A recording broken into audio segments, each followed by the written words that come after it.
Bonjour Christophe, Christophe Babul qui est donc propriétaire de French Kiss qui est très très connu et de South Australia, donc deux 12 Medji qui sont magnifiques.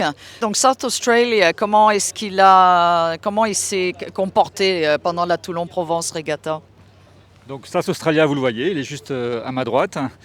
C'est la première régate de la saison, donc il faut se dérouiller un petit peu.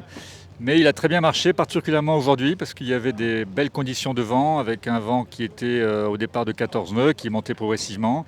Et dans ces conditions très musclées, c'est là où le bateau se tient très bien. Donc on a fait une manche à 3, troisième, et ensuite on a fait second.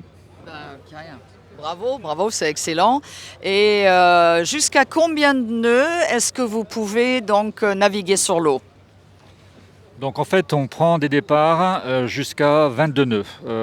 Ensuite, une fois que le départ est donné, il faut tenir si le vent augmente. Au-dessus de 22 nœuds, c'est des bateaux qui sont ensuite trop compliqués à gérer. Mais ça laisse quand même une large plage pour pouvoir naviguer. Et c'est pour ça qu'on a fait ici déjà 8 manches, je crois. Ouais. Donc au départ, qu'est-ce que tu fais comme travail? Alors, moi je travaille chez L'Oréal.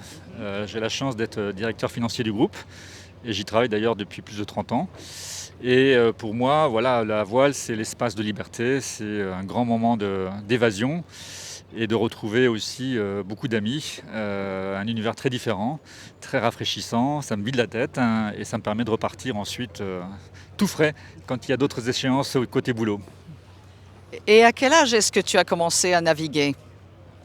Donc moi j'ai eu la chance de commencer à naviguer très tôt. Mon père aimait beaucoup la voile, donc il m'a mis sur son bateau quand j'avais 5-6 ans. Et dès 7 ans, j'avais mon premier optimiste. Et puis je me suis tout de suite lancé dans la compétition, ça me plaisait beaucoup. Et voilà, une fois qu'on a le virus, ça dure en général très longtemps. On a du mal à s'en défaire, et tant mieux. Oui, alors c'est sûr que c'est plus facile parce qu'on est tout de suite mis dans le bain de la compétition, mais je connais beaucoup de gens qui se sont mis sur le tard. Et d'ailleurs, sur Sauce Australia, on a des équipiers qui ont découvert le bateau comme aujourd'hui à quai, et qui ont dit voilà, est-ce que je peux monter sur le bateau? On en a pris un aujourd'hui, c'était sa première fois qu'il naviguait sur Sauce Australia. Et c'est important parce que ce que l'on veut, c'est que ça serve aussi de bateau école, hein, d'attirer des jeunes pour que ces beaux jouets puissent continuer à naviguer le plus longtemps possible. Alors aussi, j'ai vu que sur la Toulon-Provence Regatta, vous avez distribué des crèmes solaires avec la marque French Kiss. C'est quoi ce projet? Bon, ça c'est un tout petit projet, c'est de promouvoir aussi le nom du bateau, promouvoir aussi la voile et donc d'avoir des produits qui sont très demandés par les équipiers. Quand on est sur un bateau et qu'il fait chaud, on a vraiment besoin de se protéger. Et c'était un petit clin d'œil et c'est quelqu'un qui est sur le bateau qui s'en occupe. Donc ce qu'on essaie, c'est de les distribuer aussi pour s'assurer que tout le monde soit bien protégé. Ok. Ben, merci beaucoup Christophe, c'était très très intéressant.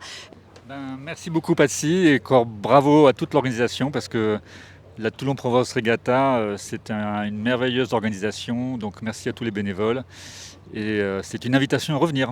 Ok. J'en suis ravie, nous sommes ravis.